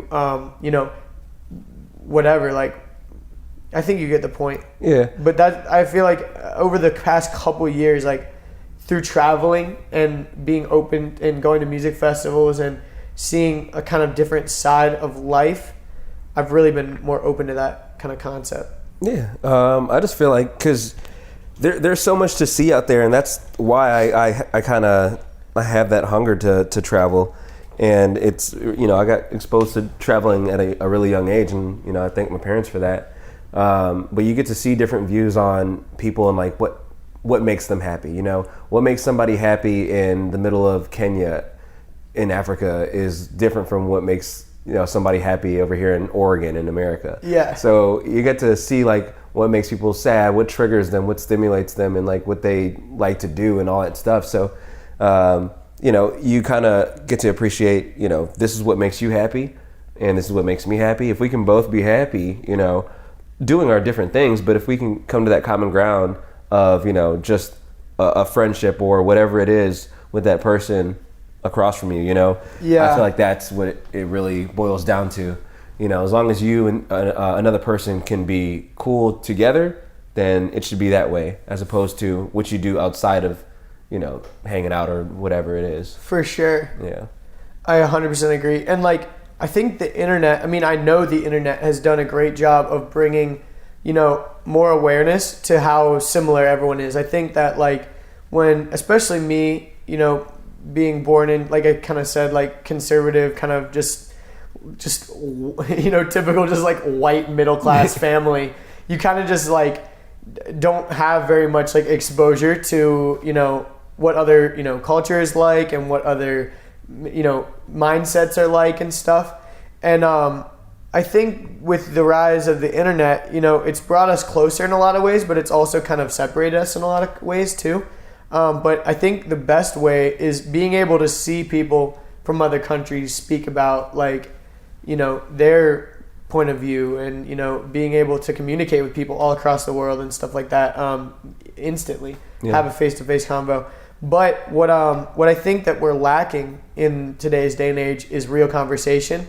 And I think that that's what I'm really trying to cultivate with this podcast in general. Is like, it's so cool that we're able to, like, it's very rare that two people, especially, you know, young people, would just like sit down on the couch and in you know, at 11 o'clock in the morning and sit down, put your phones down, and just have a conversation, like a deep, meaningful, cool conversation that's not just like surface level bullshit. Exactly. Like, and for you guys that are listening, like, our phones are like on the other side of the room, so like this is just us like floating right now, and I like it a lot. Yeah, it's really awesome. And I think that podcasting in general is going to get so much more popular because of that reason. And I think that do you ever really listen to podcasts much, or like? Not as much. I kind of want to get into it though. Yeah, a couple podcasts that I mean, the podcasts that I'm really into are the ones that are very unstructured, just like kind of how we're just having a conversation right now, where you just kind of get like, you're kind of like a fly on the wall on like an interesting conversation. And like, I think that podcasting is really helping with that, kind of bridging the gap of, you know, getting to know people. Because also at a music this is another thing about music festivals, we keep coming back to that, but when you're at a music festival and you're dancing with somebody and you meet someone, you could hate that person's political views. Yeah. You could hate that person's personal choices. You could really disapprove of how they live their lifestyle. You know, maybe they're really just I don't know.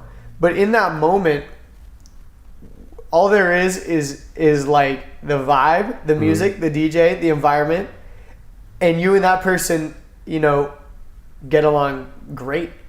And I think that's what's so beautiful about those kind of situations is, like, on the internet, I think a lot of people tend to kind of go to websites that tend to validate their own points of view. All their Facebook friends kind of think the same way. Yeah. You know, people that post annoying stuff or stuff they don't agree with, they'll block them. And so you kind of get into these like echo chambers of like points of view. And I think that with podcasting and, you know, especially for me, I try to expose myself to different points of view because I do want to understand why people think the way they do and why people are the way they are.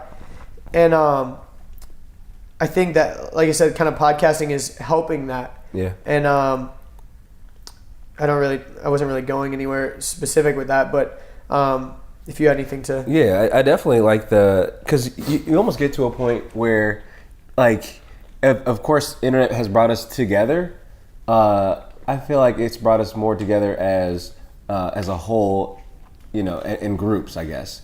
So, like, we all can end up at the same place because, you know, we all know where each other's at. But when we get together, it's like we're not even talking. Like, I've noticed it plenty of times. Like when we go to dinner, like me and my family, like me and my sister will be on our phone. My dad's just starting to get into his like phone, so he kind of like knows how to use it now. And like it is funny how adults like used to say like, oh, you damn kids are always on your phone, and now like at the dinner table the adults are on Facebook. My dad's on his phone more than me. I'm like, yo, get off of that. Yeah, for sure. So it's crazy that it's brought us together just as much as it's kind of separated us. I'm like, wow, this is really crazy.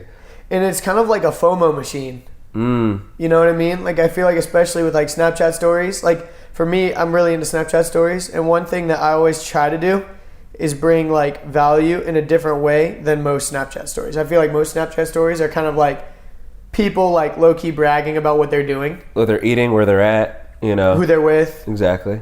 With a hot chick, like, I'm gonna put her in my story. You know, like that is so true though, you know? Yeah. And then someone else is laying in bed scrolling through their stories and they're like, damn, like, oh, why didn't you invite me? Like, oh man, Adam, he's killing it out there hanging out with some hot girls. Like, you know, like, and so I think social media, obviously this is a pretty obvious statement. I'm not original in saying this, but it's kind of like a highlight reel of your real life. And no one really exposes like the negative aspects. Yeah. And I think that's why there's so many like depression like message boards on the internet, and like kind of this weird, I don't know if you have seen this, but like, or like have kind of vibed this, but there's definitely kind of like this whole like depression, sad boy kind of like movement on the internet that's kind of like, it's cool to be like sad or depressed almost, like oh, I'm just sitting here lonely with my cat making art, or like, and there's like something cool about that, like almost like emo kind of like chic. I definitely see that. Yeah, like the Urban Outfitter, like almost like not saying like that was weird of me to say Urban Outfitter, but you know what I mean, like the kind of like anti-style, like I'm gonna wear like really weird clothes to like stand out on purpose to almost like separate myself, like like I'm gonna have this like weird haircut so I can identify with like weird other people that are kind of like sad with me. I can definitely see like, that on there. And I hate to like generalize like that, because I definitely have like friends that are kind of, you know, like that. Yeah. But I think, like I said, you know, kind of like these message boards, I think it's because we lack a lot of this like face-to-face, like real connection. Yeah. You know what I mean? Like, especially like us right now, we have a really cool connection right now. Like, we're in the same room, the same physical space, face to face. There's definitely a connection. Like, if we were having this same conversation on Skype, it wouldn't be the same. Oh yeah, not at all.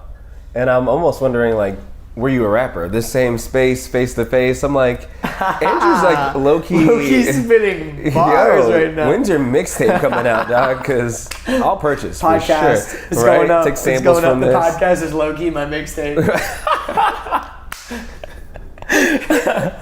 Thanks for tuning in, y'all. Dude, okay, on the real though, I still have not come up with a name for it. What if my podcast name was My Mixtape? So I could be like, yo, go listen to my mixtape. Yo, that would be hilarious. That needs to happen. Come on the real though, I'm trying to come up with a name. So yeah, that would be pretty funny. The main thing is I'm trying to come up with a name that when you Google it or look it up on the iTunes podcast, like there's not already a million things that are named something similar. Okay. So I can be a little bit more discoverable. I'm trying to, and I'm not trying to just be the Andrew Deitsch podcast, because that's cheesy.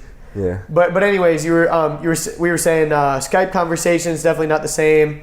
We're in the same room. It definitely elevates like the conversation. Oh yeah, for sure. Because it's like you want to keep it going. You want to keep this the good company around, and it's cool just because it's natural. So it's not like you came with like a list of like because I asked Andrew before he came. I was like, hey, should I have like anything prepared or anything like that? But knowing Andrew and my relationship with him, like I feel like we can talk forever about almost anything and just keep going. You know? We really could. So that's why I was like, he didn't come with any questions or a piece of paper. Like we're gonna hit these bullet points. It was just let's get. I definitely had some ideas in my head, like kind of how we started off. Like, all right, let's go back to your childhood, because I've honestly never like heard your like story, you know. Mm-hmm. And that's another reason why I want to create this podcast, is because I do want to like sit down and have like deep conversations with my friends that I think are interesting, and like hear their stories. Because a lot of times, I've met people, I'm on my walk, they're on their walk, and we kind of cross paths, but I never really hear about like, how did baby Adam become 27-year-old Adam? We don't typically kind of talk about those kind of stories, and that's another big reason why. Definitely, I feel like we know enough cool people, or at least you. Like, I feel like you really have a good variety of people to do this with. I think so too, and like really, I've always been creative. Like growing up, I would always draw a lot. I loved drawing. I loved art. I was always in art classes, but I was never like, classically trained. I was never the best at painting. I was never like the best in the class. Like in high school, in art class, there's some really talented people in high school art, and they go on to go to, SCAD or like another art school. And I was just never I never had that vibe. But I think podcasting, like the art of conversation it's definitely an art. Like it's definitely, there's a back and forth. I think too many people, again, I'm not original in saying this, but too many people these days, when they're having a conversation, they're just waiting for their turn to talk rather than actually like listening and processing what the other person is saying and then formulating a well thought out, next comment. Most people are just kind of like waiting for you to finish talking about you, and so then I can start talking about me. So all it is just you guys, just not listening to throwing each other. up, this is what I do. Okay, this is what I do, and it's really back and forth. It's just like mental masturbation, really. It's just like stroking your own ego, like, no one cares, bro. Like, let's talk about something like deeper than just the surface. Like, I feel like so many people, especially like at work and stuff like that, you tend to just have like a surface level conversation with people. Oh, what's the weather like? Oh, this guy did this. Oh, did you see that video? But it's really cool when you can actually sit down with someone, figure them out, and figure out like why I like this person. Like, I never really realized like, I'm like, oh, Andrew's cool, it's funny, and like we like the same music. But it's like there's times like, this is the second time we've done this. The other one wasn't really too official, like when we went to the coffee shop. Yeah. But it's just like, you figure out why you like your friends. It's like, exactly. You figure out their past and everything like that, and there has to be a real reason. Then, maybe something happens after that, But definitely. Yeah, it's really cool to kind of figure out, the math on like, why do I really like this dude? Like, it's really cool, or like this person, all these friendships and everything. Yeah, I think whenever conversations like this happen, it's always really late at night, and it's always like you're really tired and you're just like talking about space and aliens or something like that, or you like just smoked or something like. Yo, dude, you ever think about the fact that we're on a floating ball, bro? Hurtling through space, bro? It always takes that one person to just say some off the wall shit. Yeah, just takes it to that weird level. Yeah, like hits blunt.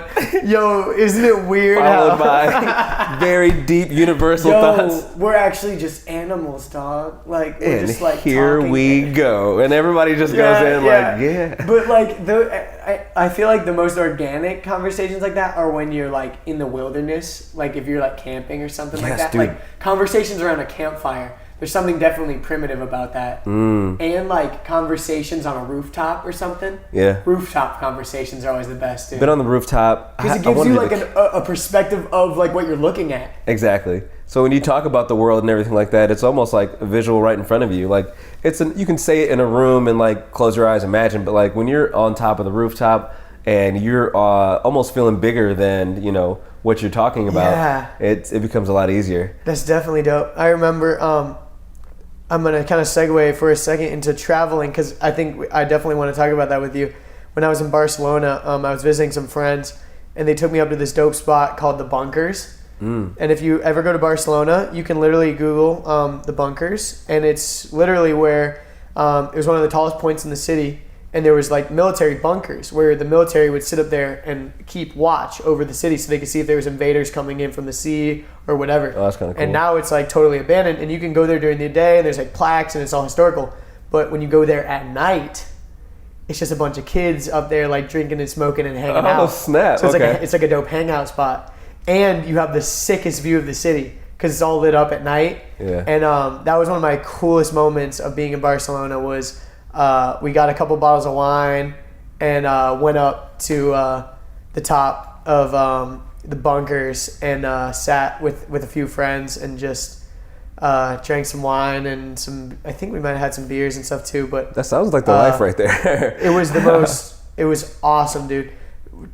But it ended on such a bad note because I left my you had to walk, like we took the bus like over to where you had to go, and then since it's like up the hill, we had to walk like up a pretty big hill, and I left my rain jacket at the top of it, and we got all the way to the bottom, and I realized it, and I didn't want to leave it behind because Don't tell me you went back up. I went back up. Me and my buddy Tom went back up. Yeah. Shout out to Tom McCarthy up in NYC. You're a real one, brother. Yeah, definitely trying to get Tom on the podcast. He's really cool. He goes to raves and stuff. He went to EDC Orlando, and he's a filmmaker. He makes dope movies. Anyways, shout out to Tom. But yeah, traveling. So Yeah. you said your parents are from Tanzania. How do you say it? Tanzania? Tanzania. Okay, cool. I feel like people in America are like, Tanzania, Tanzania. man. It's Tanzania. Tanzania. Like, so like you really. Tanzania, man. Tanzania. Yeah, there you go. Keep that. That's exactly what it is. That's awesome. That's tight. Yeah, so man. your parents being from Tanzania. How old were you when you first went there?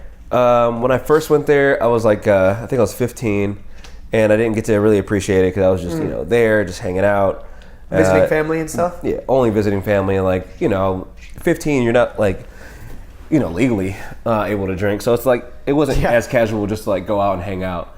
And you're 15, so. Yeah, and most of I was at a weird age where all my siblings out there, all my cousins and everything were way older than me or way younger than me. So like, your boy just couldn't relate to anybody. And then like, I don't speak Swahili very fluent. So it was really broken when I was trying to like have conversations. So if that's all they know and they don't know English, because there's some of my siblings that don't know any English.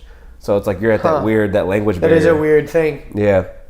I definitely have never had that experience with like family. It's like if you're family, you feel like you would be able to communicate very easily, right? Yeah. So imagine like having a language barrier with your first cousin, and it's like you guys very are almost weird. close in age, but it's like, damn, like I know you're cool. Like they dress like you, they act like you, like body language and everything. So yeah, you just kind of that is interesting. You just literally only go off the vibes, and I'm like, oh, this is cool. Like the love is still there, you're having fun, but it's like, yeah, I don't understand what you're really saying, but. Food, right? Okay, yeah, let's go do this. Yeah. And when you're in person with someone, you can feel vibes like that. Yeah, you can definitely feel that. And all leading back to say, we were talking about traveling. They definitely exposed me to traveling at a young age because it wasn't Africa that was my first overseas trip. Really? My first overseas trip was to Switzerland and Paris, France. So we went there on the sports ambassador trip.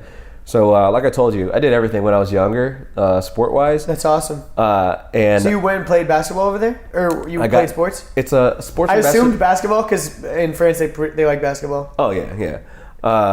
It was basketball, but I got selected to go for soccer, right? Really? Yeah, that's awesome. I was pretty good you were killing it, man. Jack of all trades. Soccer, basketball, track. Damn, son. Yeah, man. So I'm a bitch. They got it. What am I doing? I was playing tennis. I'm going to the gym right now. What a typical little tiny white dude sport. Tennis. I have a lot of friends that play tennis, man. Dude, tennis is actually fun, bro. Yeah. I went and played tennis Actually, the other day. it's really hard, to be honest. Like, as much of an athlete as I am, tennis is actually hard. It is challenging. It's actually not fun to play with someone who sucks. Really? Oh, well, you would hate me. I am garbage, dude. I hate to be that guy, but like, if you're playing basketball against someone who sucks, it's not fun either. You know what I mean? Like, I suck at basketball. Like, if you're playing ball with me, like, you'd be like, all right, walking all over me. Yeah. But tennis is one of the weird ones too, where like, it's not, it's beneficial to being like taller or bigger, but it's not like super beneficial. You know what I mean? Like, whereas like basketball or football, like there's definite benefits to being taller or bigger or whatever. Mm-hmm. But like in tennis, it's kind of like the agility. Agility. Like you can be good at like any size, pretty much. Okay. Yeah, I've seen a lot of tall, short ones. My buddy Andrew Griffin. Shout out to Andrew. Shout out to myself. No, my other buddy Andrew. He played tennis for a good minute. And he was long and lanky, but definitely. Where was I going with this? Tennis. You were in Paris playing basketball. Oh yeah. So you were saying Andrew played tennis, but I don't know if you're going anywhere with that. Yeah, I wasn't going anywhere with that. I was just talking at that point. Yeah, dude. So went out there and check out this, man. So they're like, yeah, you can go to Paris, France for soccer, or you can choose another sport. And my previous, long story short, I chose basketball just because I was a little bit better at it. I thought I was. So went out there to Paris and Switzerland, and I got to go with some kids that were all my age. So it was a really good experience, and I feel like that's what kind of like catapulted me continuously doing this. Like always wanting to travel and always just finding Did they like all a team. speak English or like? Yeah, because I was with all the Americans. So we all met in New Jersey. People from New Mexico came, Michigan, all over the U.S., and we all met in New Jersey, and then we all flew. And we were going against kids that were from Italy, from France, from Switzerland, That's and we dope. had to like exchange gifts and everything like that, and That's we cool. had like these cool lunches with them, and I think That's that's so what dope, man. opened me up from at a young age, and that's why I'm so I can appreciate almost any walk of life, because it's like I agree. I've seen not a lot, but I've seen enough. at a Yeah, younger enough, age. dude. Like you've been to, you've been to Europe, you've been to Africa. Like that's more than the majority of people in America, bro. Like think about how many people live in their hometown and like never leave. Yeah. Or like if they travel, they go to like Florida. Like no hate on Florida, but like you know what I mean. That's not exactly a cultural experience. I mean, unless you're going to Miami.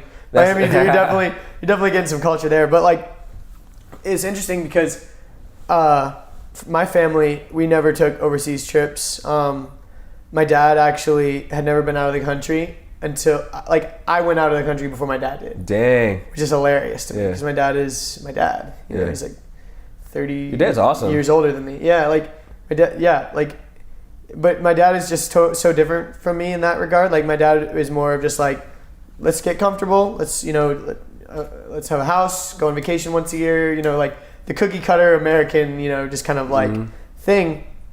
And I think I actually kind of like inspired my family in some ways to do that because, I won't get into it in too much detail here because I'm sure I'm going to talk about it on the podcast a million freaking times about how I was an au pair. But so I went to Italy, and then my parents came and visited me in Italy, and we went on like a 2-week trip in Italy. And that was the first time my dad had ever been overseas to visit I didn't know that. Okay. And my mom had been overseas a couple times. She went to like Switzerland and like Denmark and like a couple places, I think, when she was in high school or college or something like that on like a kind of study abroad thing. But it was only for a very short amount of time. Yeah. And I remember she told me some cool stories about that when I was younger. And I was always like, whoa, that's cool. Like, but it was funny because when I was in high school, I didn't really think about that too much. About like traveling. Yeah. Like when I was in Spanish class, I never thought like I was gonna go to Spain one day. Yeah. Like, I was kind of thinking like, that's kind of useless. Like maybe I'll talk to some Mexicans. Isn't that wild? 'Cause, like, how it comes back to you. I was just like, I was like, there's a lot of Mexican people in Georgia, and there was like lots of Hispanic kids at my school. My school was my high school was really diverse. It's about 30% Hispanic, like 30% black, 30% white, and like 10% like Asian, Indian, rest whatever else. And so it was pretty diverse. Went to Norcross, but there was lots of kids there that Spanish was definitely like they were, that was their main language. That's what they spoke at home all the time. So it made it easy for them. Yeah, and so like in that respect, it was kind of cool to like learn Spanish because I'm like, oh cool, like I'm on like some kind of level, like I know something else, Yeah. And I'm kind of jealous of people that are born in a country where they don't speak English because I think that there's a huge emphasis in today's society to learn English. Yeah. If you're in another country, like there's not a really obvious second language in America besides Spanish. You know what I mean? Like because we're so close to Mexico and there's lots of Mexican immigrants that live here and stuff. Spanish kind of makes sense and it's similar to a lot of languages. But like if you're in Europe, you're probably going to learn English as your second language. It's pretty, and like you're probably going to watch American movies. You're probably going to watch some American TV. You're probably going to watch some American YouTube. Like you're probably going to watch a lot of stuff in English. And so you kind of get accustomed to that. And I'm kind of jealous in certain ways of people like, that are almost naturally bilingual, Yeah, when they speak it in the house. And I wish... Yeah, or if your parents speak a different language in the house. Yeah, so, dude, like, I feel like... don't their, like, brain cells work a little bit different? Like, if you know a different language, like... When you're there's something with your pineal gland that, like, you are able to, like... definitely like take in more information. Yeah, I don't want to go too bro science because I don't know the actual science of it, but I do know that when you're a child, like there's a certain like part of your brain, it's like the language cortex or whatever the hell it's called. Yeah. And when you're younger, it's way more active, and then after a certain age, it kind of closes off, and you learn language like totally differently because you're learning it in the context of your current language. Like that's what's so weird is like I'm learning Spanish in English, you know what I mean? Yeah. Whereas like total immersion would be like, I'm just gonna go to Spain and like figure it out. Yeah. And that's what I hate about Spanish classes in America was like, you had to like learn all this dumb grammar and stuff. It's like, dude, like, how about we learn some actual like Bring somebody. sentences? Yeah. Yeah, like teach me how to say like a sentence. Don't be like, all right, today we're gonna learn this vocab, and now we're gonna learn the conjugations of yo. Like no, please. When you're send me out a there. baby, when you're a baby learning a language, are your parents doing that? No. They say stuff like, look, there's a fire truck. You know, they like point stuff out to you. Yeah. That's the best way to learn English, dude. Like when I was teaching English to the kids in Italy, like the best way was just literally pointing at stuff and being like, you know what that means in English? What is that? Like, what does that mean? What's that? Or like, what am I doing? I'm running. Like, run over here. Come over here. They have to use a couple of their senses, no, you know? Please, come on, stop. You know, like those kind of words. Like that's what's really meaningful for conversation.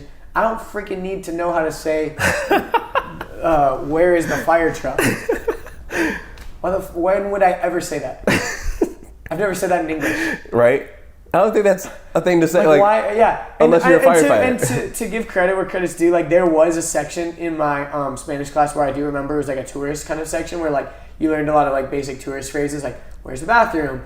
How do I get to the train station? And I always thought that was kind of goofy because I'm like, I'm never going to say this shit in my life. I've never said this in English. Yeah. I've never asked someone where the metro station is. But when I was in Europe, I sure at the metro station, you're like, damn it, where is it? Damn it, where's the metro station? Calling your teacher like, what was that again? Yeah, because that was another thing is I always lived in the suburbs, so like living in the city over there was totally a mind-blowing thing because like I'd only like seen videos of like New York City, ride the subway. You know, like MARTA is kind of a joke, you know, like it's not really underground, you don't get the whole vibe, there's only like 2 lines, you know, and like, you know, and like the bus system, forget it, it's such a pain in the butt, like to figure out how to use it. I've only just recently started jumping on the MARTA. Dude, if you can take advantage of public transportation, it's so good. Yeah. But the problem with MARTA, it's so limited with the actual trains. It only goes to so few places. Like if you're trying to go anywhere in the corners of the city, like you're done for. You've got to cross down the middle. Yeah. What about that cart that they're building like downtown? I don't know much about it, but like I heard like, man, like they're doing something wrong because where were we at? Oh, when the Falcons where were we? Not in the Super Bowl, but in the semifinals, where we're playing the Packers, and it's a huge game. I mean, the city's packed with people, of course. And we look at the cable car, and nobody's in it. I'm like, that's obviously something wrong in our system. Like, why is this not full? Like, I don't get what's going on here. Dude, it's so whack. And like, when I went to Miami, they have like this free metro mover where it's an unmanned train. Like there's no driver. It's just like a robot. They like drives around and picks people up and you get on and off depending on where you need to go and stuff. I'm like, this is awesome. That's all that needs to happen. Yeah, this is great. You don't even need someone to operate this thing. It's running on a computer program, so like it doesn't really break. You don't have to like rely on someone to show up for their shift. Like it's always running. No one's coming in sick. You can run 24 hours a day. All you need is security to make sure like stuff's not going on in there that doesn't need to be happening. But like it was so legit. Like we were able to get from our hotel to the music festival just by taking a little free metro mover. It was so sick. Like Detroit has that. It's called like any a like mover. world-class city should have like a good transportation system, and Atlanta does not have that, sadly. Yeah, as much as we're growing too, I'm like, we need to go ahead and figure this out. We're falling apart, dog. We got I-85 collapsing, like freaking sinkholes. Like, come on, Atlanta, get your act together, bro. Maybe that was the wake-up call that that we needed. And like, we didn't even get MARTA out to the new Brave Stadium. Come on. Oh, really? Yeah, because like it's like you got all these dumb rich people that have the mindset, I think, that MARTA is for lower class people and they don't want a direct vein of lower class people coming into their brand new stadium for them that they funded and all this bullshit. And it's like, bro, come on. Be honest. Yeah, like... Here's the thing, like, traffic is going to get to a point, we're so overcrowded right now, traffic is going to get to a point where it is less effective to drive than it is to take MARTA, and we're going to be stuck with a system that's not built out to support that many people. Like, think about when I-85 collapsed. Like, so many people were like, well, guess I got to take MARTA. And then MARTA was experiencing all these outages and like all this crazy stuff because they had never experienced this much people on there. It's like the New York subway works perfectly. Like, everyone knows what's going on, and it's much faster to take the subway than it is to drive. Have you tried it before? I've actually never taken the New York subway, but when I was in like Italy, like Milan, when I was in Madrid, those are some world-class working cities, not just like vacation spots. When you think Madrid, you're not really thinking vacation spot. Yeah. You're thinking like Barcelona, something like that. Madrid, like world-class city, like so many people, dude, way more people than Atlanta. I think it's like in the greater like Madrid area. I'm gonna seem stupid if I'm quoting this wrong, but I'm pretty sure it's like 3 or 4 million people in the like surrounding area. Okay. And like the actual city of Atlanta, I think has like less than 1 million people like in the city, like in the actual city limits. Like I could be wrong with that, but like Madrid has like a lot more people than Atlanta, and their subway system rules. Like it's great. It's world class. You can get anywhere you want. The only one I'm really like familiar with is definitely the New York one. Yeah. A couple times I've been there, and I know, and they have an app for it and shit, so it's pretty cool. And I know that the New York subway is like really legit, and everyone loves it. And another thing that's cool about New York that is like since everyone rides the subway together, you get that interpersonal connection with your fellow man. You know what I mean? Like you're kind of talking about when you have a real conversation. Whether you like it or not, you're gonna accidentally bump into someone. You have that real human connection. Like you're gonna encounter some goofy guy that smells bad. You're gonna look to the guy next to you and be like, dude, that guy smells bad. You know, exactly. You have that weird connection where you're like actually interfacing with real humans. Whereas in Atlanta, we're all sitting in our little bubble cars, just driving, and we're all going the same direction, but we seem to have not figured out that we can figure out a better way because we're all in our 4, 5, 6, 7, 8 passenger cars by ourselves driving down into the city. Like, what is this? Yeah, that was a perfect way to put it. That was a perfect way to put it. Yeah, but I think we got to wrap this up. I do need to roll out, but I think that was pretty good end to Atlanta. Get your shit together. That's what this podcast is about. I guess if you could take anything away from this, it would be that you got to keep an open mind. I think that's a lot of what we talked about here. Mm-hmm. And get your fitness up, bro, and get your meals on. And if you need fitness advice or inspiration or meal preps or meals and you live in the Atlanta area, or if you don't, where can people find you, bro? People can definitely find me at mealpreppapi.com. And that's P-A-P-I. Yes, it is. All one word? All one word. Mealpreppapi.com. You'll go check out our food. You can order online. If you're in the Atlanta area, we'll deliver to you. If you want to kind of like a visual of the lifestyle, just follow my Instagram. It's mealprep_papi. There we go. And mealprep_papi on Instagram. And if people have questions and stuff, they can DM you on Instagram or something like that. Yeah, slide in my DMs. It don't matter. You're trying to get a date or something. No, but For real though, I'm honestly open to anything that you guys want to talk about. So of course, I'm really cool. I'm not like one of those like the quote unquote like influencers that like never get back to you. It's like exactly. I'll definitely answer anybody that and for real people, like Adam's a real deal. If you need fitness advice or if you need a trainer or if you need meal preps, seriously, his stuff is legit. Give him a follow. Oh yeah. Hit up mealpreppapi.com. And anything else people should know? Just follow your dreams, man. Like that's what we're all here for. Yeah. I love it. Well, we definitely need to do this again. There's a million things that I still want to talk about. Yeah. And we didn't even touch on a lot of the subjects, especially what you're kind of doing now with like talking to kids and stuff like that in schools. Oh, we didn't even get into that. We didn't even get into that. So that is another time for another podcast, but I think that's good because I think, like you said before, I think we could talk for hours. Yeah. We could probably have a multitude of podcasts. So awesome. Well, thanks for listening, everybody. Thanks for having me, man. And catch Adam on the interwebs. Thanks for listening, everybody. I hope you enjoyed that conversation. What a great dude, right? Adam's the best. Big things coming from that dude. If you want to follow Adam, he's on Instagram at mealprep_papi. And that is P-A-P-I.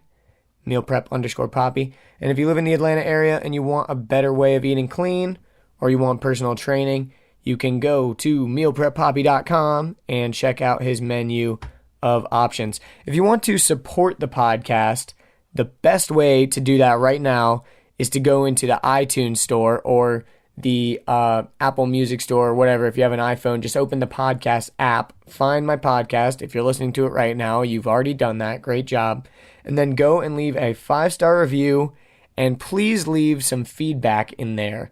I would love to know what you like, what you don't like, how I can make this podcast better. And also by downloading all of the episodes and subscribing to the podcast, that also helps tremendously. Unfortunately, iTunes is the best place for podcasts to be discovered. I'm not the biggest fan of iTunes, but that's just how it goes. And having lots of downloads is crucial for me to be discovered and to jump up in the new and noteworthy section. So even if you won't listen to all the episodes, I would greatly appreciate the downloads anyways.